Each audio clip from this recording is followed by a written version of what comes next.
The October rain drummed against the windows of Vale Manor as Sarah Chen pulled her jacket tighter around her shoulders. The real estate agent had warned her about the house's reputation, but nothing could have prepared her for the oppressive atmosphere that seemed to seep from its very walls. Just old wood settling, she muttered to herself.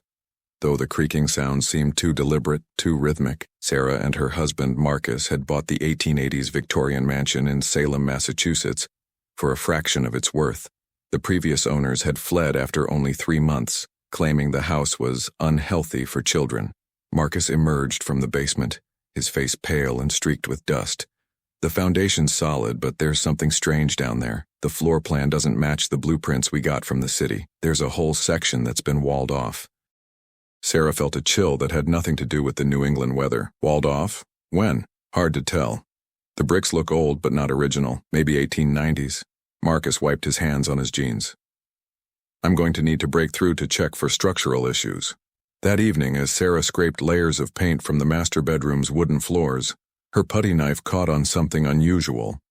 A loose floorboard lifted easily, revealing a space that had been hidden for over a century. Inside, wrapped in oilcloth, was a leather-bound diary. The cover was embossed with delicate gold lettering. Eleanor M. Vale, 1891. Sarah's hands trembled as she opened to the first page. The handwriting was precise, educated, the script of a young woman from a wealthy family. But it was the first entry that made Sarah's blood run cold. October 15th, 1891. I cannot sleep. The sounds from the basement grow louder each night. Father says it is only the furnace, but I know better. I have seen what they bring down there. I have seen what they take away. God forgive me, I have been silent too long. Sarah read on, her heart pounding. Eleanor's entries revealed a methodical documentation of her family's dark secrets, but these weren't supernatural horrors, they were all too human. October 18th, 1891. Mother's bruises are darker today. She told the Reverend she fell down the stairs, but I saw Father's hands around her throat. The servants have stopped asking questions. Cook Mary left yesterday without notice. Father says she was unreliable, but I saw the fear in her eyes. October 22nd, 1891. 3 more girls from the factory have gone missing. Father says they've moved to Boston for better opportunities, but I've heard him and Uncle Theodore speaking in hushed tones about problems that needed to be handled. The basement door was open today, and I saw fresh lime on the floor. Sarah felt sick. She understood now why the house had such a reputation. The Vale family hadn't just been wealthy textile mill owners, they had been predators using their power and influence to cover up their crimes. But it was Eleanor's final entries that chilled Sarah to the bone. November 1st, 1891. I have made my decision. I cannot remain silent while innocent people suffer. I have written letters to the authorities in Boston, to the newspapers, to anyone who will listen. I have documented everything, the missing girls, the payments to the police, the threats against anyone who asks questions. I will hide this diary where they cannot find it, and tomorrow I will mail my evidence. November 2nd, 1891. They know. I saw Father burning papers in the fireplace. Uncle Theodore has been watching me. I fear I will not live to see another sunrise. If someone finds this diary, please know that I tried to do what was right. The truth is in the basement, behind the coal cellar, beneath the 3rd stone from the west wall. May God forgive my family for what they have done, and may justice finally be served. The entries stopped there. Sarah researched the Vale family history and found that Eleanor had officially died of consumption in November 1891. No investigation had ever been conducted. The family had continued to prosper for another generation before finally leaving Salem in the 1920s. Sarah looked toward the basement door. Whatever Eleanor had hidden down there, whatever evidence she had gathered, it was still waiting to be found. Sarah couldn't sleep that night.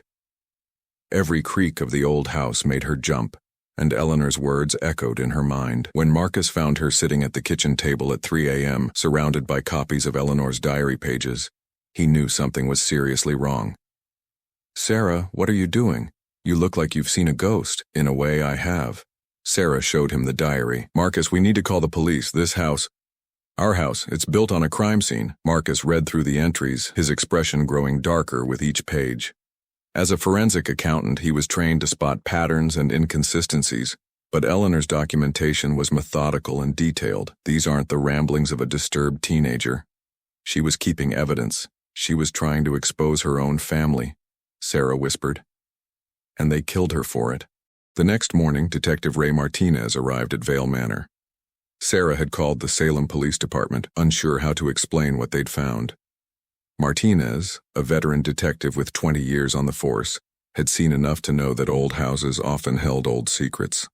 "I've heard stories about this place," Martinez admitted as he examined the diary. "My grandfather was a cop here in the 1960s. He always said the Vale family had blood on their hands. But there was never any proof. They owned half the town back then. The mill, the bank, even had judges in their pocket." Marcus led them to the basement where he'd already begun carefully removing the newer bricks from the wall Eleanor had mentioned. Behind the barrier, they found a small chamber that had been sealed for over 130 years. The air that escaped was stale and carried the unmistakable scent of lime. Martinez called for backup and the forensics team before they proceeded further. Dr. Jennifer Walsh, the state's forensic anthropologist, arrived within hours. She was a slight woman with graying hair and eyes that had seen too much death, but her voice was steady as she examined the chamber. "We have multiple sets of remains," she announced after her initial assessment. "At least 5 individuals, possibly more. The use of lime suggests an attempt to accelerate decomposition and control odor. This was definitely an intentional burial site." Sarah felt nauseated. Eleanor had been right. Her family had been murderers, and this basement had been their dumping ground. As the forensics team carefully excavated the chamber, they found more than just bones. Eleanor had been thorough in her documentation. Hidden in a metal box were letters, photographs, and financial records that painted a picture of systematic exploitation and murder. "Look at this," Detective Martinez said, holding up a photograph. "It's labeled Factory Workers, 1891. All young women, all immigrants." He compared it to Eleanor's diary entries. She documented which ones went missing and when. This is a serial killer's trophy collection. Dr. Walsh made another disturbing discovery. One of the skeletons shows signs of being much younger than the others. Based on the bone development, I'd estimate this person was around 14 or 15 years old. Sarah's blood ran cold. "Eleanor. They killed her and put her down here with the others." The investigation expanded rapidly. Historians and genealogists were brought in to trace the Vale family's connections and influence. What they found was a web of corruption that extended far beyond Salem.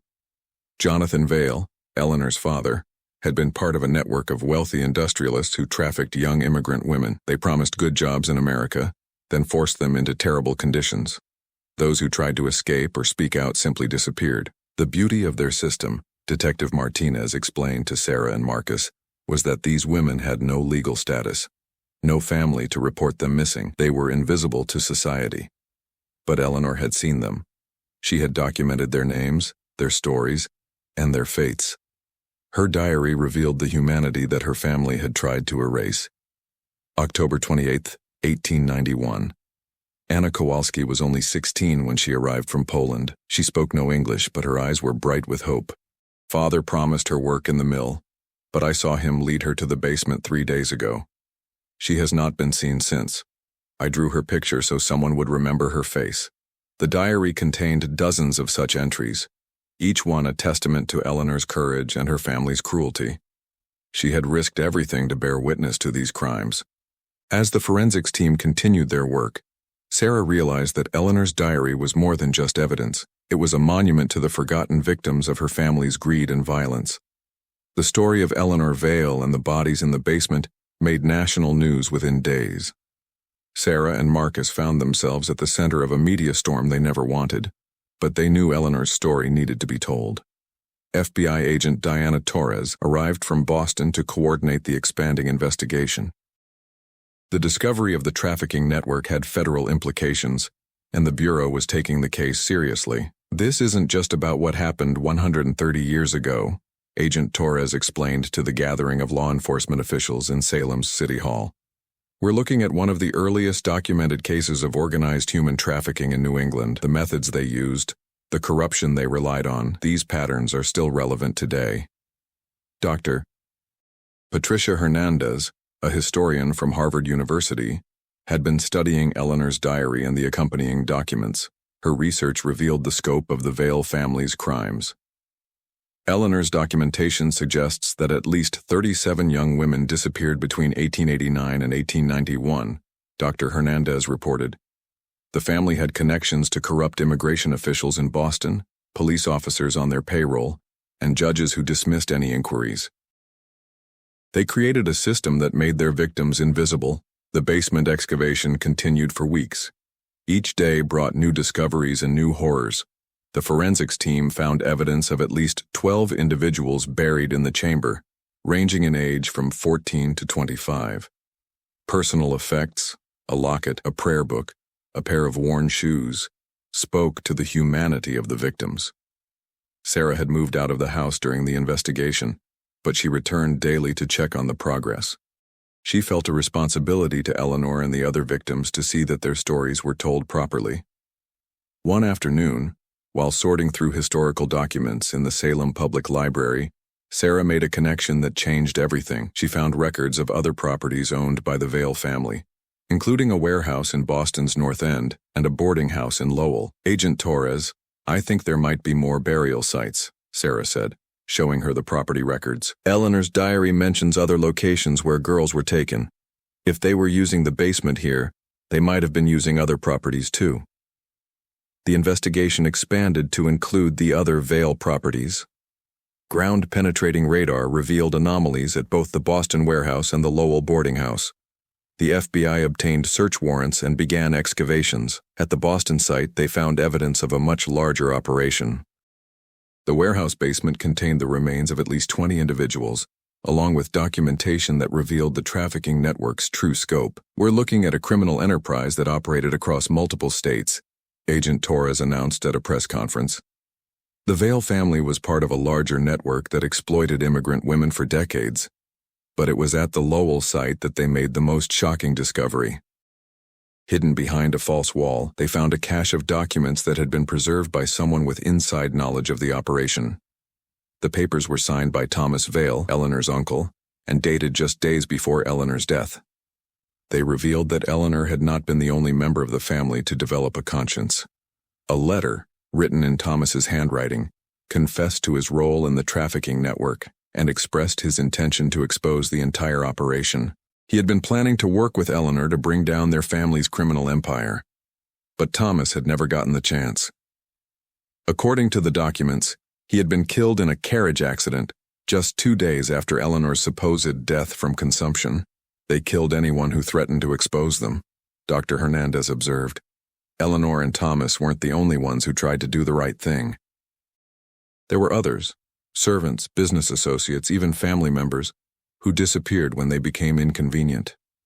Sarah felt a deep sadness for Eleanor, who had died believing she was alone in her fight against her family's evil. In reality, she had been part of a small group of people trying to stop the violence. The investigation also revealed how the Vale family had ultimately escaped justice. In 1892, just months after Eleanor's death, the family had liquidated their assets and moved to California. They changed their name to Vale and established new businesses, leaving their crimes buried in New England. "They got away with it," Sarah said bitterly. "They murdered dozens of people and just walked away." Agent Torres nodded grimly. But Eleanor didn't let them erase their victims completely. Her diary ensured that their stories would eventually be told. The remains found at all 3 sites were respectfully interred in a memorial garden at Salem's Green Lawn Cemetery. Each victim was given a proper headstone with their name when known, and their country of origin. Eleanor's remains were given a place of honor at the center of the memorial, recognizing her courage in documenting the crimes. Sarah attended the memorial service along with hundreds of others who had been moved by Eleanor's story. Descendants of immigrants from the same communities as the victims came to pay their respects. Local officials, including the mayor and police chief, apologized for their predecessors' failures to protect the vulnerable. But for Sarah, the most meaningful moment came when she placed a copy of Eleanor's diary on the memorial. The young woman who had died trying to expose the truth had finally succeeded, more than a century later. 6 months after the discovery of Eleanor's diary, Salem had transformed the tragedy into a commitment to justice and remembrance. the city established the Eleanor Vale Foundation, dedicated to combating human trafficking and supporting survivors of exploitation. Sarah had become an unlikely advocate for the cause.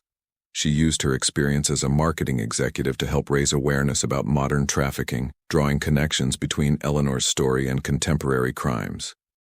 Eleanor showed us that ordinary people can make extraordinary choices, Sarah told audiences at conferences and fundraising events. She was just 14 years old when she decided to risk everything to document these crimes.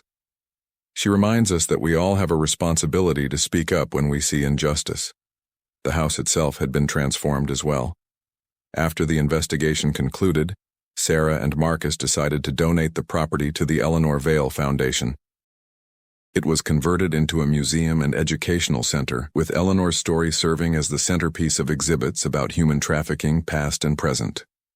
Dr. Patricia Hernandez had written a comprehensive book about the case, titled The Witness, Eleanor Vale and the Fight Against Forgotten Crimes.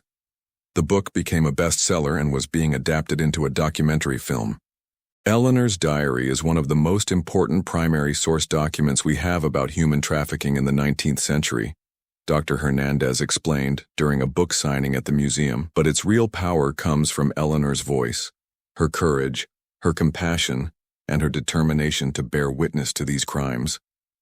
The FBI's investigation had expanded internationally, with law enforcement agencies in Poland, Ireland, and Italy working to identify the victims and connect them to families who had lost track of relatives more than a century ago. DNA analysis had already resulted in several positive identifications, bringing closure to families who had wondered for generations about missing ancestors. Agent Torres had been promoted to head the Bureau's Human Trafficking Task Force, and she often spoke about how Eleanor's case had influenced modern investigative techniques.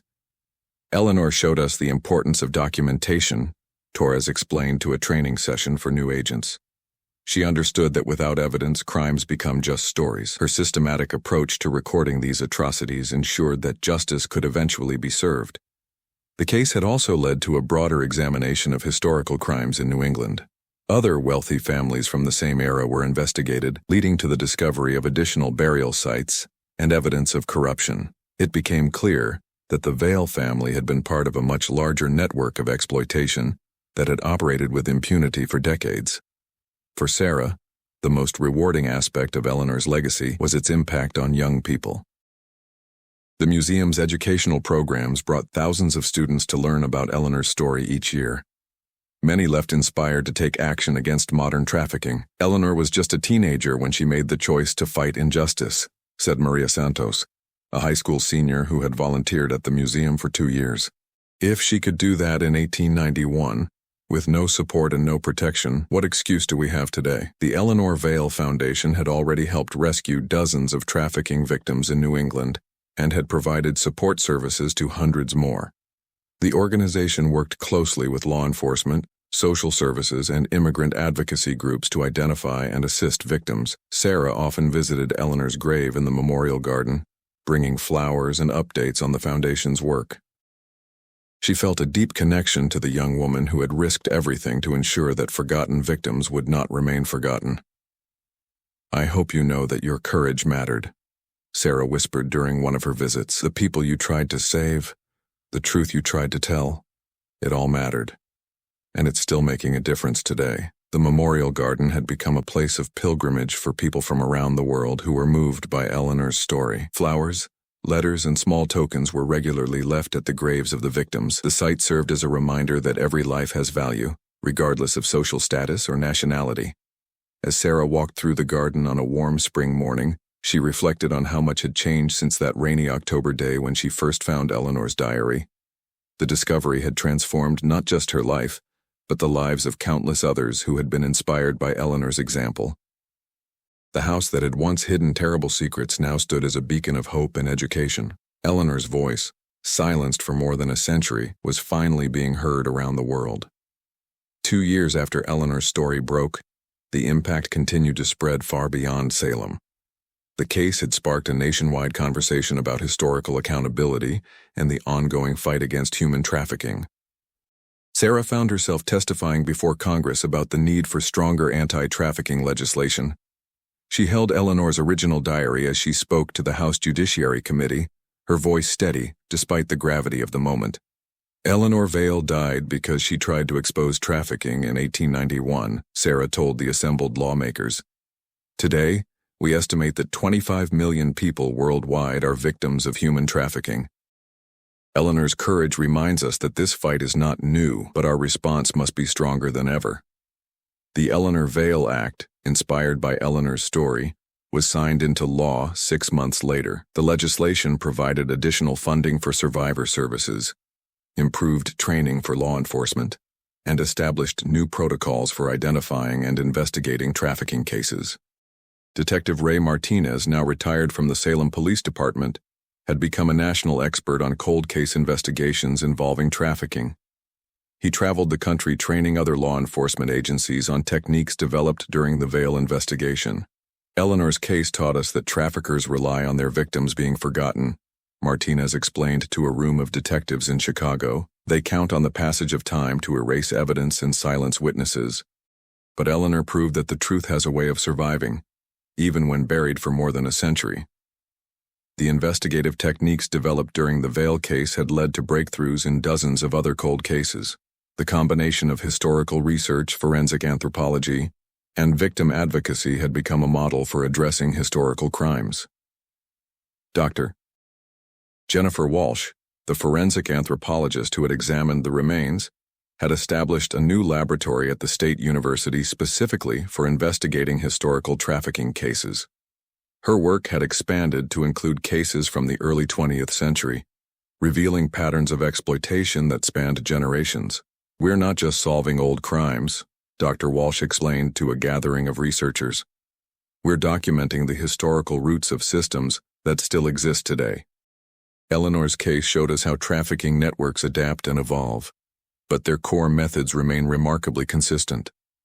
The international impact of Eleanor's story had been equally significant. Law enforcement agencies in Europe had reopened investigations into historical trafficking cases, leading to the identification of dozens of previously unknown burial sites. The cooperative approach developed for the Vale investigation had become a template for international collaboration. In Poland, Eleanor's story had particular resonance. Anna Kowalski, the 16-year-old girl Eleanor had written about in her diary, had been identified through DNA analysis as the ancestor of a family still living in Warsaw. Her great-great-granddaughter, Dr. Agnieszka Kowalski, had traveled to Salem for the memorial service. "Anna was my family's ghost story," Dr. Kowalski said during her visit to the museum. "For generations we wondered what happened to the girl who went to America and never wrote home. Eleanor gave us the answer, and she gave Anna back her dignity." The educational impact of Eleanor's story had been profound. The museum received visitors from around the world, and Eleanor's diary had been translated into dozens of languages. Schools from elementary to university level incorporated her story into curricula about human rights, immigration history, and the importance of bearing witness to injustice. Sarah had left her marketing career to work full-time for the Eleanor Vale Foundation. She traveled internationally speaking about Eleanor's story and helping other communities address their own historical traumas. "Eleanor's diary is a reminder that silence enables evil," Sarah told an audience in Berlin, where she was helping to establish a similar foundation. "But it also shows us that one person's courage to speak the truth can change the world, even if it takes more than a century for that truth to be heard." The house that had started it all continued to serve as headquarters for the foundation. The basement, once a site of horror, had been transformed into a memorial chamber where visitors could pay their respects to the victims. Eleanor's diary was displayed in a place of honor, its pages preserved behind protective glass. Marcus had become the foundation's chief financial officer, using his forensic accounting skills to trace the financial networks that enabled modern trafficking. His work had led to the seizure of millions of dollars in criminal assets, which were used to support survivor services. Eleanor documented her family's crimes with the precision of a forensic accountant, Marcus often told audiences. She understood that following the money was crucial to exposing the truth. That principle guides our work today. The foundation had expanded beyond anti-trafficking work to address other forms of exploitation and historical injustice. They had helped establish truth and reconciliation processes in several communities, always using Eleanor's example of courage and documentation as their guide. But perhaps the most meaningful legacy of Eleanor's story was its impact on individual lives. Survivors of trafficking who learned about Eleanor often spoke of finding strength in her example. Young people around the world had been inspired to speak up about injustice in their own communities. Sarah received letters from around the world from people who had been moved by Eleanor's story. A teenage girl in India who had exposed a trafficking ring in her village. A college student in Brazil who had started an organization to help missing persons cases. A grandmother in Ireland who had finally spoken up about abuse she had witnessed decades earlier. Eleanor's courage is contagious, Sarah reflected during a staff meeting at the foundation. Every time someone chooses to speak truth to power, they're following her example. Every time someone refuses to let a victim be forgotten, they're continuing her work. 5 years after the discovery of Eleanor's diary, a new generation of advocates had emerged, inspired by her story and determined to continue her work. The Eleanor Vale Foundation had established chapters in 12 countries, each adapting Eleanor's message to their local context, while maintaining her core principles of courage, documentation, and remembrance. Sarah stood before a gathering of young activists at the annual Eleanor Vale Conference in Salem. The audience included survivors of trafficking, law enforcement officers, researchers, and students from around the world. At the podium, she held a letter that had arrived that morning from an unexpected source. "This letter comes from Dr. Margaret Vale in San Francisco," Sarah announced. "She is the great-great-granddaughter of Jonathan Vale, Eleanor's father." A murmur ran through the audience. The Vale family descendants had remained largely silent about their ancestors' crimes, with many changing their names and trying to distance themselves from the legacy. Dr. Vale writes, "I have lived my entire life in the shadow of my family's crimes. For too long we have chosen silence over accountability. Eleanor's courage shames us all. I am writing to offer my family's full support to the Foundation's work, including access to private family documents that may help identify additional victims. It is time for the Vale family to finally stand with Eleanor instead of against her." The audience erupted in applause. The letter represented a breakthrough that Sarah had never dared to hope for. Dr. Vale, a respected pediatrician, was offering to help heal the wounds her ancestor had inflicted. Over the following months, Dr. Vale's family documents proved invaluable. Hidden in attics and family archives were letters, photographs, and business records that revealed the full scope of the trafficking network. The documents confirmed Eleanor's account and provided details about operations in other states. Eleanor was remarkably accurate in her documentation, Dr. Patricia Hernandez observed as she examined the newly discovered materials. "Every detail in her diary that we've been able to verify has proven correct. Her courage was matched by her precision." The new evidence led to additional excavations in California, where the Vale family had relocated after fleeing Massachusetts. The remains of at least 8 more victims were discovered at a property that had been owned by the family in the 1890s. Dr. Vale attended the memorial service for these newly discovered victims, carrying flowers from Eleanor's memorial garden in Salem. Her presence at the ceremony was both shocking and healing for many in attendance. "My ancestor destroyed lives," Dr. Vale said during the service, "but Eleanor chose to preserve them.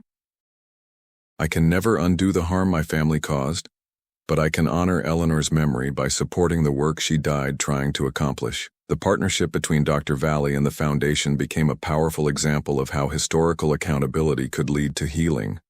Dr. Vale established a victims' compensation fund using assets that had been passed down through her family, acknowledging that their wealth had been built on exploitation. Meanwhile, the Foundation's work continued to evolve. Sarah had partnered with technology companies to develop new tools for identifying and supporting trafficking victims. The Eleanor Vale app allowed users to report suspected trafficking situations anonymously, with reports going directly to trained advocates and law enforcement. Eleanor used the tools available to her in 1891, pen and paper, Sarah explained to a conference of tech developers. "Today we have the ability to create networks of support and documentation that she could never have imagined, but the core mission remains the same: giving voice to the voiceless." The app had already led to the rescue of hundreds of trafficking victims worldwide. Its success had inspired similar initiatives in other areas of social justice, all drawing inspiration from Eleanor's methodical approach to documenting injustice. Agent Diana Torres, now director of the FBI's Human Trafficking Division, had made Eleanor's story a central part of training for federal agents. The Bureau had established the Eleanor Vale Award for Excellence in Victim Advocacy, recognizing agents who demonstrated exceptional commitment to supporting survivors. Eleanor reminds us that our job isn't just to solve crimes, it's to honor the humanity of every victim, Torres told a graduating class of FBI agents. She saw each victim as a person with a story worth preserving. That perspective has to guide everything we do. The academic impact of Eleanor's story continued to grow as well. Universities around the world had established Eleanor Vale Research Fellowships, supporting scholars who studied historical trafficking and modern forms of exploitation. The research had revealed patterns and connections that spanned centuries, showing how systems of exploitation evolved but never truly disappeared. Dr. Jennifer Walsh's Forensic Anthropology Laboratory had become a world-renowned center for investigating historical crimes. Her techniques for analyzing burial sites and identifying victims had been adopted by investigators on every continent. Eleanor's case changed how we approach forensic investigation, Dr. Walsh explained to a gathering of international experts. She showed us that every crime scene tells a story, and that story doesn't end just because time passes. Our job is to listen to what the evidence is telling us, even when that evidence is more than a century old. The educational programs inspired by Eleanor's story had reached millions of students worldwide. The Eleanor Vale curriculum, developed by educators and historians, provided age-appropriate lessons about human rights, historical accountability, and the importance of individual courage. One of the most successful programs was the Eleanor Vale Youth Ambassador Initiative, which trained teenagers to become advocates against trafficking in their own communities. The program had chapters in over 200 schools, with students conducting their own research projects and awareness campaigns. Maria Santos, the high school student who had volunteered at the Salem Museum, had gone on to study law and was now working as a prosecutor, specializing in trafficking cases. She often spoke about how Eleanor's story had influenced her career choice. Eleanor was just a year younger than I was when I first learned her story, Maria reflected during a speech at her law school graduation. She made me realize that age isn't an excuse for inaction. If she could stand up to her own family to protect strangers, then I had no excuse not to use my privileges to fight for justice. The ripple effects of Eleanor's courage continued to spread in ways both large and small. Survivors found strength in her example. Investigators used her methods. Advocates drew inspiration from her unwavering commitment to truth. But perhaps most importantly, Eleanor's story had changed how society viewed victims of trafficking. No longer were they faceless statistics or forgotten casualties. Eleanor had shown that every victim had a story worth preserving, a life worth honoring, and a voice worth hearing. As Sarah walked through the memorial garden on the 5th anniversary of the diary's discovery, she marveled at how much had changed. The small plot of land had become a pilgrimage site for people from around the world. Fresh flowers appeared daily at Eleanor's grave, left by visitors who had been moved by her story. The inscription on Eleanor's headstone, chosen by Sarah and approved by the city of Salem, captured the essence of her legacy. Eleanor Marie Vale, 1877-1891. She chose courage over silence, truth over comfort, and justice over safety. Her voice echoes still. 7 years after Eleanor's diary first came to light, her story had become a global phenomenon that transcended the boundaries of a single case or even a single cause. The Eleanor Vale Institute for Historical Justice, established in partnership with the United Nations, had become the world's leading center for investigating historical crimes and supporting contemporary victims. Sarah, now the Institute's executive director, stood before the UN General Assembly in New York. She was presenting the annual Eleanor Vale Report on Global Trafficking, which had become the most comprehensive assessment of modern slavery worldwide. 7 years ago, a 14-year-old girl's diary taught us that silence enables evil, Sarah told the assembled delegates. Today, we know that Eleanor's courage has inspired the rescue of over 50,000 trafficking victims and the prosecution of thousands of traffickers. But our work is far from over.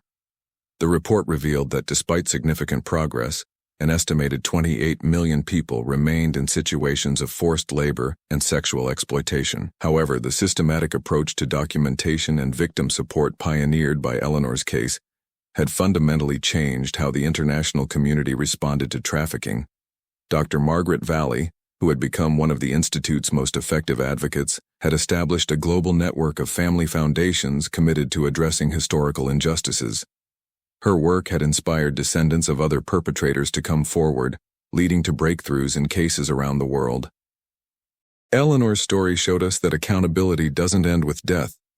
Dr. Vale explained to a gathering of foundation leaders in Geneva. Each generation has a responsibility to address the wrongs of the past and ensure they don't continue into the future. The Vale Family Foundation had become a model for restorative justice, providing reparations to survivors and their descendants while funding prevention programs worldwide. Their approach had been adopted by families and institutions across the globe, creating a new paradigm for addressing historical harm.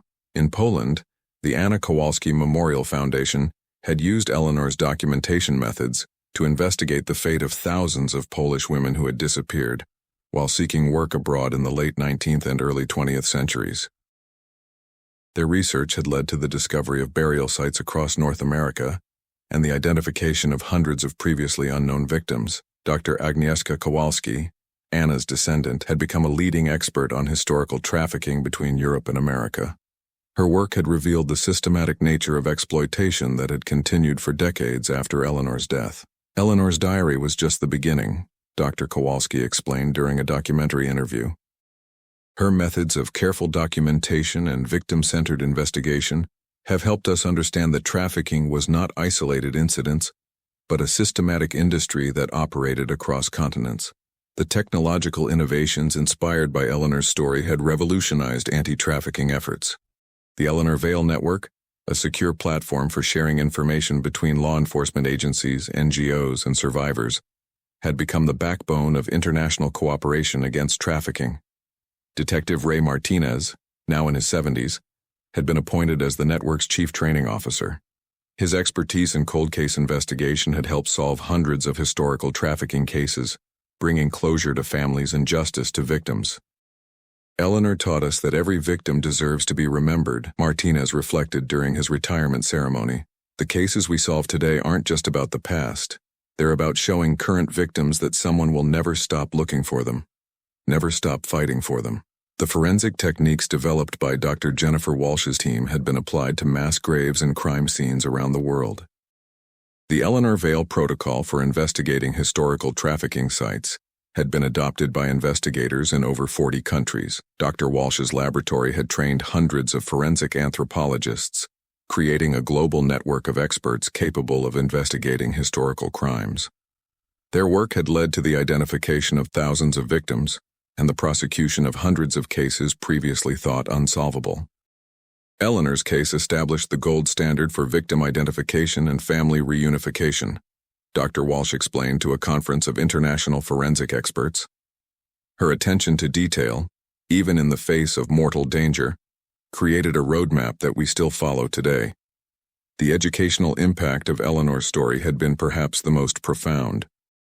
The global Eleanor Vale Education Initiative had reached over 10 million students worldwide, creating a generation of young people committed to fighting injustice and protecting vulnerable populations. The program had been particularly effective in communities where trafficking was prevalent. Students who learned Eleanor's story often became the most effective advocates for prevention and victim support in their own areas. Sofia Restrepo, a college student from Colombia, had started an Eleanor Vale chapter at her university after learning about the case. Her organization had helped rescue dozens of trafficking victims and had become a model for student-led anti-trafficking efforts across Latin America. Eleanor showed us that you don't have to be an adult to make a difference, Sofia explained during a speech at the International Student Conference on Human Rights. She was younger than most of us when she chose to risk everything for strangers. That courage challenges us to examine our own lives and ask what we're doing to fight injustice. The cultural impact of Eleanor's story had been equally significant. Books, films, and documentaries about her life had reached millions of people, spreading awareness about trafficking while honoring the victim's memory. The annual Eleanor Vale Film Festival showcased works by survivors and advocates, giving voice to those who had been silenced. Academy Award-winning director Lisa Chen had spent 3 years creating The Witness, a documentary that followed Sarah's journey from discovering the diary to establishing the Global Institute. The film had won numerous awards and had been translated into 35 languages. Eleanor's story is ultimately about the power of one person to change the world, Chen explained during the film's premiere. Sarah's decision to honor Eleanor's courage created ripples that are still spreading today. It shows us that heroes aren't just people who save lives in dramatic moments. They're people who choose to act when they could choose to look away. The film had inspired a new generation of activists and had led to increased funding for anti-trafficking efforts worldwide. Several countries had established Eleanor Vale Days, annual observances dedicated to raising awareness about trafficking and honoring victims. In Salem, the original museum had expanded into a full campus, with research facilities, training centers, and a memorial garden that now honored thousands of trafficking victims from around the world. The site had become a place of pilgrimage for survivors, advocates, and anyone seeking to understand the power of individual courage. Sarah often walked through the original house, now preserved as a historical site. The basement chamber where the victims had been found had been converted into a meditation space, where visitors could reflect on the lives lost and the importance of bearing witness to injustice. Standing in Eleanor's bedroom, looking at the spot where the diary had been hidden for over a century, Sarah marveled at the chain of events that had started with a single girl's decision to document the truth. "I wonder if she knew," Sarah whispered to the empty room. "I wonder if Eleanor could have imagined that her words would save so many lives." The answer came from an unexpected source. During renovation work on the house, workers had discovered another hidden space, this one containing a letter Eleanor had written to her future self, apparently intended to be found after her death. The letter, dated just days before Eleanor's murder, revealed her deepest thoughts about her mission. "I do not know if I will live to see justice done, but I know that truth has a power that outlasts any individual life. If someone finds this letter, please know that I chose to document these crimes not because I was brave, but because I was afraid of what would happen if I remained silent. I have seen too much suffering to look away. I have heard too many final words to stop listening. If my words can help even one person escape the fate of these victims, then my life will have had meaning. The truth will survive, even if I do not." Sarah read the letter aloud at the Institute's annual conference, her voice breaking with emotion. The audience of survivors, advocates, and law enforcement officers listened in reverent silence. Eleanor knew, Sarah concluded. She understood that her courage would outlive her life. She chose to plant seeds of truth that would grow long after she was gone. Our job is to tend those seeds, to nurture them, and to ensure that her voice continues to be heard. The discovery of Eleanor's final letter had sparked a renewed commitment to the Institute's work. Donations poured in from around the world, and volunteers stepped forward to expand the organization's reach. Dr. Patricia Hernandez, now the Institute's chief historian, had completed her comprehensive study of Eleanor's impact. Her research showed that Eleanor's methodology had been applied to over 10,000 cases worldwide, leading to the identification of 85,000 victims and the conviction of 12,000 traffickers. Eleanor's legacy isn't just the specific cases she helped solve, Dr. Hernandez explained. It's the transformation of how we think about victims, evidence, and justice. She showed us that every person matters. Every voice deserves to be heard, and every truth deserves to be preserved. As the 7th anniversary of the diary's discovery approached, Sarah reflected on the extraordinary journey that had begun with a simple renovation project. The house that had once hidden terrible secrets had become a beacon of hope for victims worldwide. But perhaps the most meaningful testament to Eleanor's legacy was the thousands of survivors who had found their voices through her example. In support groups, courtrooms, and conference halls around the world, trafficking survivors spoke of Eleanor as the friend who had shown them that silence was not the only option. "Eleanor taught me that my story mattered," said Maria Gonzalez, a survivor who had become a leading advocate in Mexico. "She showed me that documenting injustice isn't just about exposing the past, it's about protecting the future. Every time I help a victim find their voice, I'm following Eleanor's example." The ripple effects continued to spread, touching lives in ways both profound and subtle. Children learned about Eleanor in school and grew up understanding that they had a responsibility to protect the vulnerable. Adults read her story and found the courage to speak up about injustices they had witnessed. Survivors discovered that their trauma could become a source of strength for others. Eleanor's diary, now digitized and available in dozens of languages, had been read by millions of people worldwide. Each reader took something different from her words, but all carried forward the same message: that courage, compassion, and truth could triumph over even the darkest evil. As Sarah prepared for the next phase of the Institute's work, expanding into new regions and addressing emerging forms of exploitation, she carried with her the knowledge that Eleanor's voice would continue to guide the fight for justice. The 14-year-old girl who had died trying to protect strangers had become an eternal symbol of the power of individual courage to change the world. 10 years had passed since Sarah Chen first discovered Eleanor Vale's diary, hidden beneath the floorboards of the Salem mansion. What had begun as a home renovation project had evolved into a global movement that had transformed how the world understood and responded to human trafficking. Standing before the United Nations Human Rights Council in Geneva, Sarah delivered what would be her final address as director of the Eleanor Vale Institute. At 55, she had decided to step back from daily operations to focus on mentoring the next generation of advocates. A decade ago, I was a marketing executive who stumbled upon a diary, Sarah began, her voice carrying the weight of years spent fighting for justice. Today, I stand before you not as someone who discovered Eleanor's story, but as someone who was transformed by it. Eleanor's courage didn't just save the victims we found, it saved all of us who heard her call to action. The statistics Sarah presented were staggering. The Eleanor Vale Institute had documented over 150,000 cases of trafficking, leading to the rescue of 89,000 victims and the prosecution of 18,000 traffickers. But beyond the numbers lay a fundamental shift in how society viewed and responded to exploitation. Eleanor's greatest gift wasn't just her documentation of specific crimes, Sarah continued. It was her recognition that every victim has inherent worth, every voice deserves to be heard, and every truth deserves to be preserved. That philosophy has become the foundation of modern anti-trafficking efforts. The Institute's work had expanded far beyond its original mission. The Eleanor Vale Protocol was now used by law enforcement agencies in 67 countries. The Eleanor Vale Survivor Support Network provided services to victims on every continent. The Eleanor Vale Education Initiative had reached over 25 million students worldwide. Dr. Margaret Vale, now 83, had become the Institute's board chair after Sarah's retirement. Her transformation from a doctor trying to hide her family's shameful past to a leading advocate for historical accountability had inspired similar reckonings worldwide. Eleanor forced our family to confront uncomfortable truths, Dr. Vale reflected during the transition ceremony. But she also showed us that redemption is possible when we choose truth over comfort, action over silence. The Vale family's story didn't end with Jonathan Vale's crimes.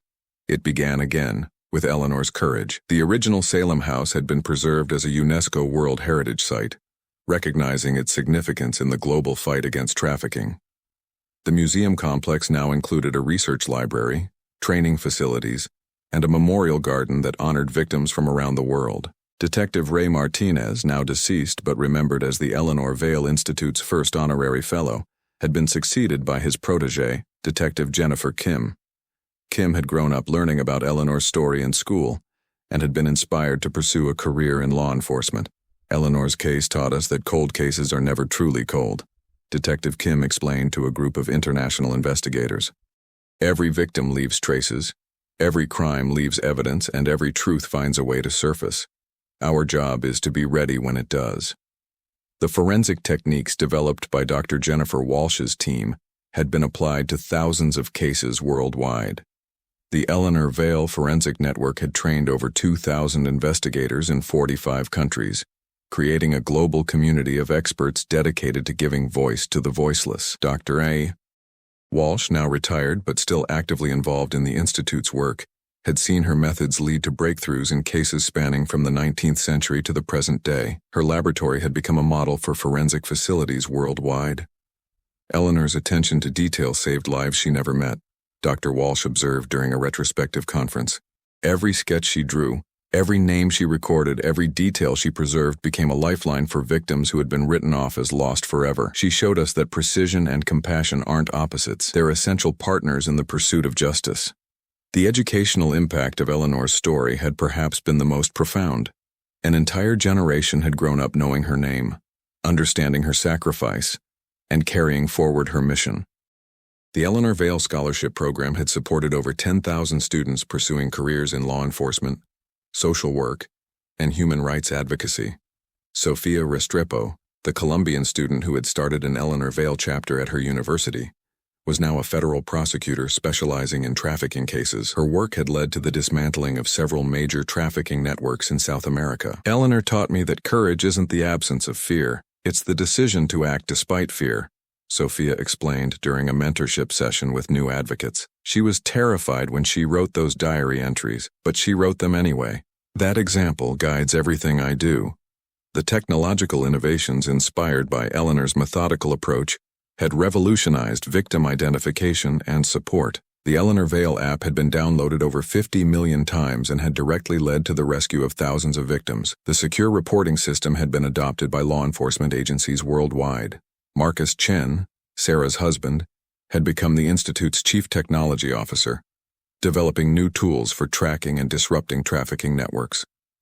His work combined Eleanor's emphasis on careful documentation with cutting-edge technology. Eleanor used the tools available to her in 1891, Marcus explained to a conference of tech innovators. Today we can create networks of support and evidence that span the globe instantly, but the core principle remains the same. Every victim matters, every detail counts, and every truth deserves to be preserved. The cultural impact of Eleanor's story had been equally significant. The Witness, the documentary about her life and legacy, had been viewed by over 100 million people worldwide. The annual Eleanor Vale Film Festival showcased works by survivors and advocates, giving voice to those who had been silenced. But perhaps the most meaningful testament to Eleanor's legacy was the Eleanor Vale Survivor Network, a global community of trafficking survivors who had found strength in her example. The network provided mutual support, advocacy training, and opportunities for survivors to share their stories. Maria Gonzalez, the Mexican survivor who had become a leading advocate, now served as the network's international coordinator. Her journey from victim to advocate had inspired thousands of other survivors to find their voices. Eleanor showed us that survival isn't enough, Maria explained during the network's annual conference. We have a responsibility to use our experiences to prevent others from suffering what we suffered. Eleanor's courage gives us the strength to transform our pain into power. The ripple effects of Eleanor's story continued to spread in unexpected ways. Artists created works inspired by her courage. Musicians wrote songs about her sacrifice. Writers crafted stories that explored themes of justice and accountability. In schools around the world, Eleanor's diary had become required reading, teaching students about the importance of bearing witness to injustice. Her story had been translated into over 100 languages, making her voice accessible to people from every culture and background. The Eleanor Vale Foundation had established chapters in 89 countries, each adapting her message to local contexts while maintaining her core principles. The foundation's work had expanded beyond trafficking to address other forms of exploitation and historical injustice. Dr. Patricia Hernandez, now the Institute's emeritus historian, had completed her life's work documenting Eleanor's impact. Her research showed that Eleanor's methodology had been applied to over 25,000 cases worldwide, leading to the identification of over 200,000 victims and the conviction of 35,000 perpetrators. Eleanor's legacy isn't measured in numbers alone, Dr. Hernandez observed during her retirement ceremony. It's measured in the transformation of how we think about victims, justice, and truth. She showed us that every person has inherent worth, every voice deserves to be heard, and every truth deserves to be preserved. As the 10th anniversary of the diary's discovery approached, Sarah made one final visit to Eleanor's grave in the Salem Memorial Garden. The site had become a place of pilgrimage for people from around the world, with fresh flowers appearing daily at Eleanor's headstone.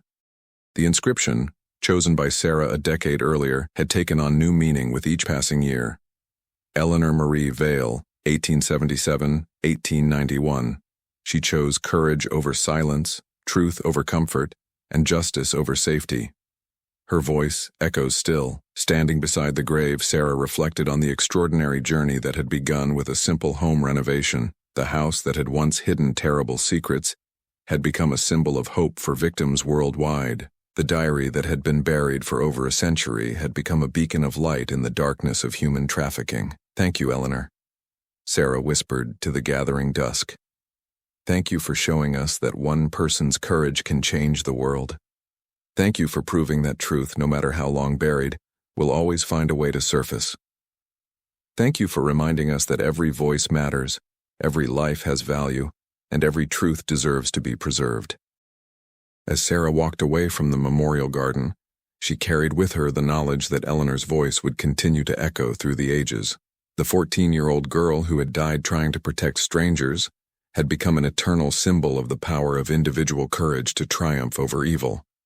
Eleanor's diary, once hidden beneath floorboards in a Salem mansion, had become a living testament to the truth that silence enables evil, but courage enables justice. Her words, written in fear but preserved in hope, continued to inspire new generations of advocates, survivors, and ordinary people called to extraordinary action. The echo of Eleanor's voice would never fade, because her message was eternal, that in the face of injustice we must choose courage over silence, truth over comfort, and justice over safety. Her legacy lived on in every victim rescued, every perpetrator prosecuted, and every person inspired to stand up for those who could not stand up for themselves. Eleanor Vale had proven that death cannot silence courage, time cannot erase truth, and darkness cannot overcome light. Her voice echoed still, and would echo forever, calling each generation to continue the fight for justice and human dignity. The story of Eleanor Vale was complete, but her mission would never end.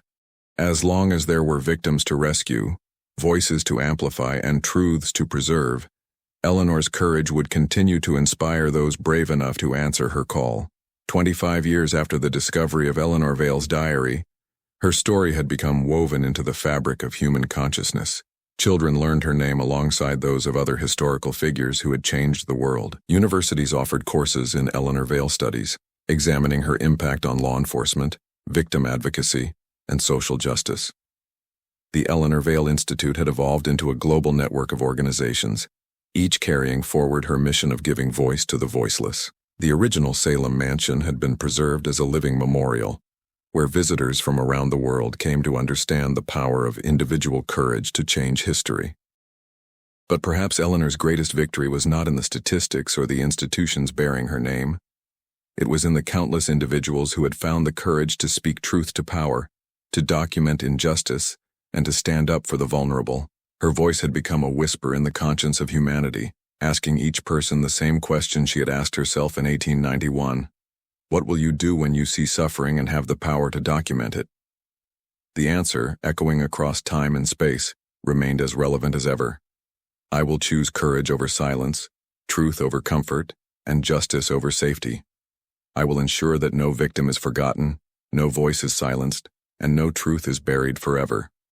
Eleanor's echo continued and would continue, as long as there were those brave enough to listen and act upon her call.